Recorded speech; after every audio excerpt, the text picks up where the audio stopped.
Et c'est reparti pour une deuxième vidéo album à gogo. On va pouvoir découvrir aujourd'hui 5 albums qui vont plaire autant aux petits qu'aux grands.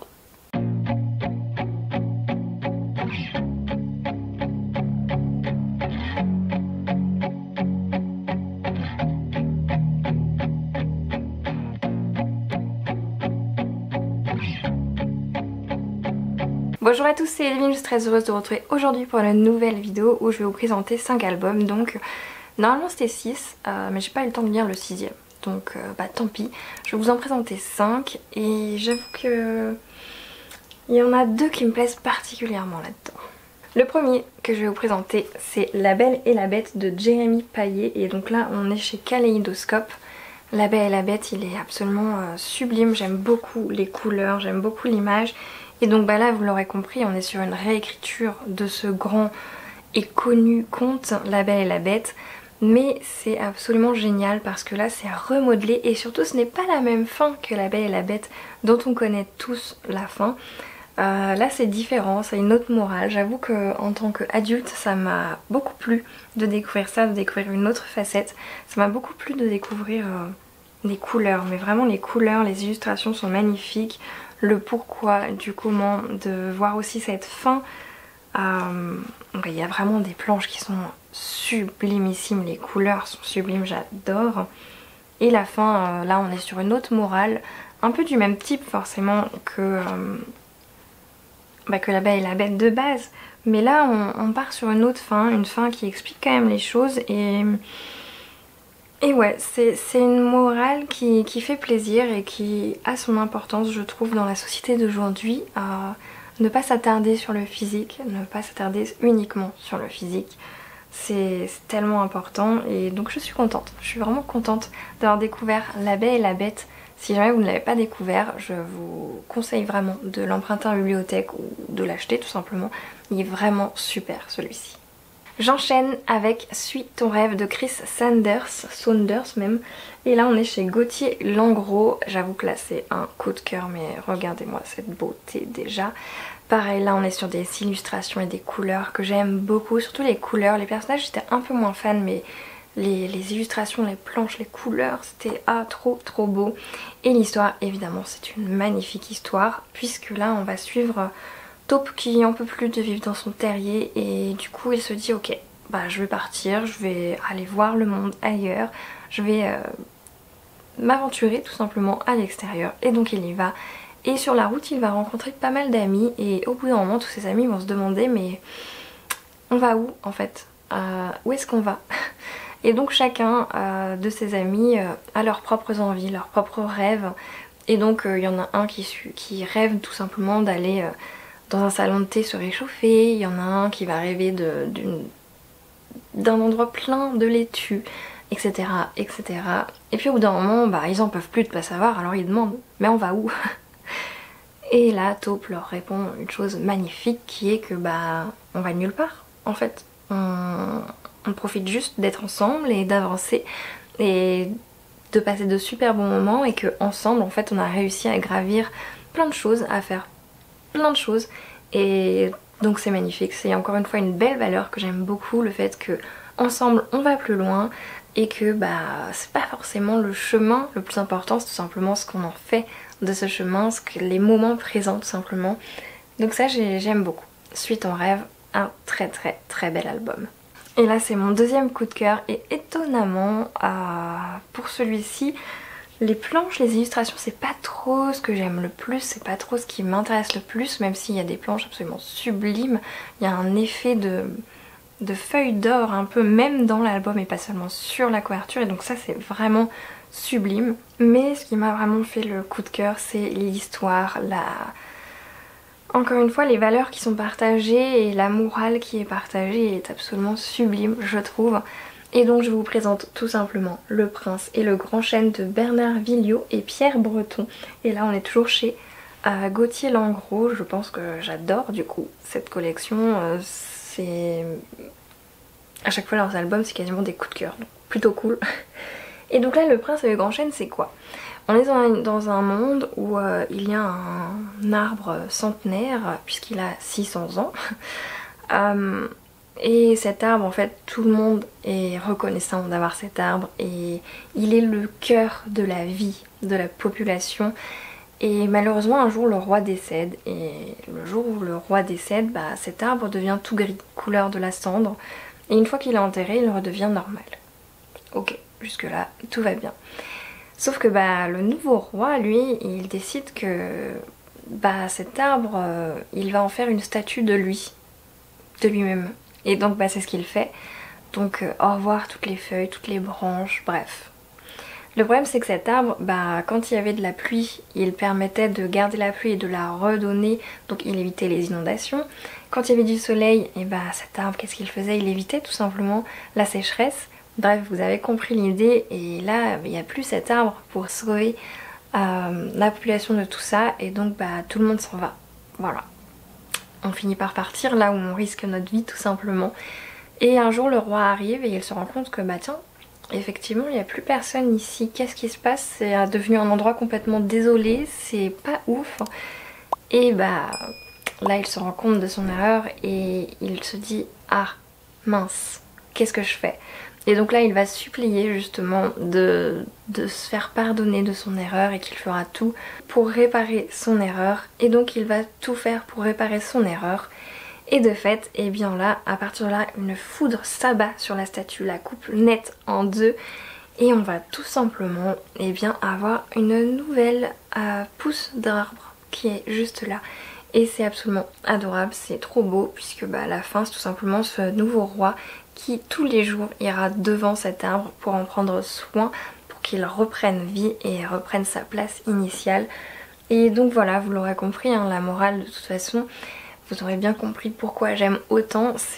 Pour moi c'est d'une importance capitale tout simplement ce genre de choses, donc gros coup de cœur pour ça. Même si les illustrations c'est pas ce que j'aime le plus dans un album, bah ça reste une morale qui me tient beaucoup à cœur. Ensuite c'est un album auquel je ne m'attendais pas à grand chose et finalement ça m'a bien plu, donc plutôt cool à ce niveau là.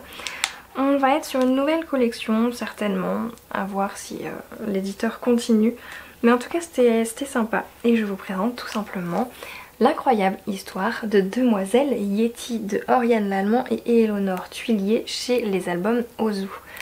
On est là sur une nouvelle collection comme je vous disais, puisque on va être sur des personnages que l'on croise déjà dans les albums de Leloup. Et donc, et bien là on va suivre Demoiselle Yeti. Et pas que Demoiselle Yeti, puisqu'on va suivre Papa Yeti qui il est un peu grognon pardon, et comme il aime pas trop les gens, bah, il reste tout seul chez lui. Sauf qu'un jour il y a un énorme œuf qui se retrouve devant chez lui. Bon, ça le dérange pour sortir de chez lui, il le pousse plus loin et basta. Sauf que le lendemain, même chose. Encore cet œuf, et encore, et encore. Bon, bah au bout d'un moment, il se dit ok, je vais m'en accommoder, sauf que bah il va me servir, hein, puisqu'il est là, autant que je m'en serve. Donc il va s'en servir de fauteuil, il va s'en servir pour plein de choses dans sa maison, pour décoration, tout ça. Sauf que bah un jour, l'œuf, il se brise, et il y a quelqu'un dedans. C'est Demoiselle Yeti. Alors là, Papa Yeti, il se dit mais qu'est-ce que c'est que ça? Et de fait, il va se prendre d'affection avec Demoiselle Yeti, ça va devenir sa fille. Et les deux là sont absolument adorables et on a une belle histoire avec les amitiés de Demoiselle Yeti, de comment Papa Yeti ne devient plus ronchon mais un papa tout simplement, tendre et aimant. Et j'ai beaucoup aimé aussi dans cet album toutes ces petites choses qui nous rappellent, nous en tant qu'adultes, la vie de tous les jours. Il y a un moment dans les illustrations où justement on voit une illustration dans la chambre de Demoiselle Yeti, je sais plus, c'est pas écrit Lady Gaga, mais on comprend que c'est Lady Gaga. Et il y a plein de choses comme ça qui nous rappellent notre vie en fait à nous, êtres humains, dans la chambre de Demoiselle Yeti. Donc ça m'a bien plu, ces petites mises en lumière justement de la vie de tous les jours. Donc franchement un très bel album, encore une fois, c'est adorable pour les petits, franchement c'est... Je pense que ça peut plaire, ça peut faire rire, ça peut... J'aime beaucoup, voilà. Et le dernier, on part sur une aventure pure et dure, puisqu'on est sur La soupe à l'aventure de Guillaume Delannoy chez Fleurus. Chez Fleurus. Et donc là, on va suivre l'aventure de Simon et comment elle s'appelle ? Simone et Kevin, pas Simon. Simone et Kevin, ce sont deux personnes âgées.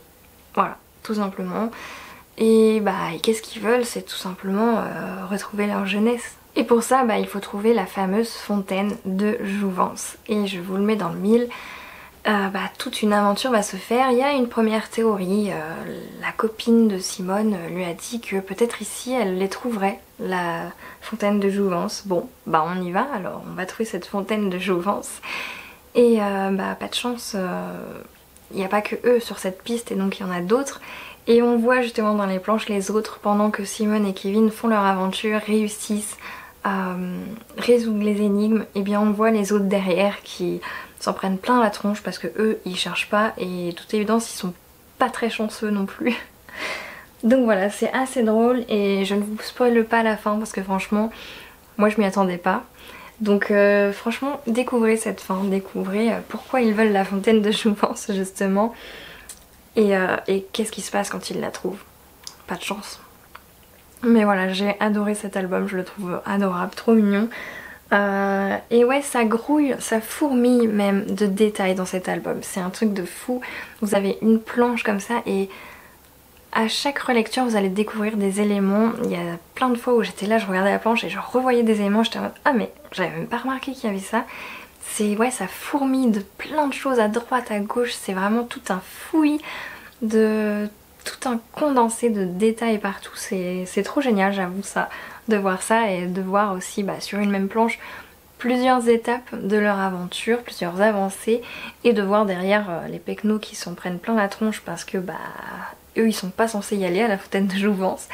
Alors c'est vraiment drôle mais c'est surtout de l'aventure, aventure drôle, j'ai bien aimé, donc à faire découvrir franchement aux enfants de votre entourage si vous en avez parce que c'est adorable encore une fois. Je crois que je tombe amoureuse petit à petit des albums pour enfants. Je découvre vraiment des pépites là où je m'y attendais pas, donc c'est plutôt cool. Et c'est tout pour moi pour cette fois, une vidéo plutôt courte. Je ne sais pas du tout si ces vidéos vont vous plaire, j'ai pas encore posté la première donc c'est un test. Est-ce que ces vidéos vous plaisent ou non? Comme toujours les albums de toute façon c'est pour les enfants comme pour les adultes, hein. Quand on a son âme d'enfant encore, c'est toujours aussi bien de découvrir les albums. Et ça nous ramène un peu en enfance et surtout aujourd'hui ils font des albums tellement géniaux même pour les adultes, des albums qui sont d'une beauté, avec de belles morales, de belles valeurs et avec son œil d'adulte ça nous plaît toujours autant en fait, on a une autre vision des choses, on voit les choses autrement. Je découvre complètement ça mais j'adore ça, j'avoue.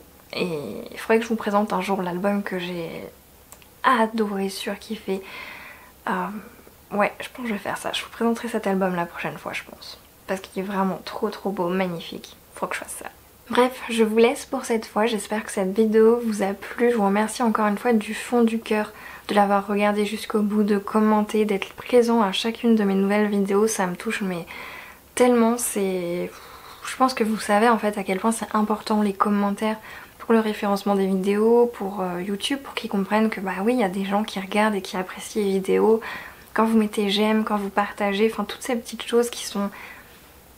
Ça prend que quelques secondes, mais franchement c'est tellement important et moi en fait les commentaires c'est ce que je vois le plus, puisque c'est un fait que je vois clairement.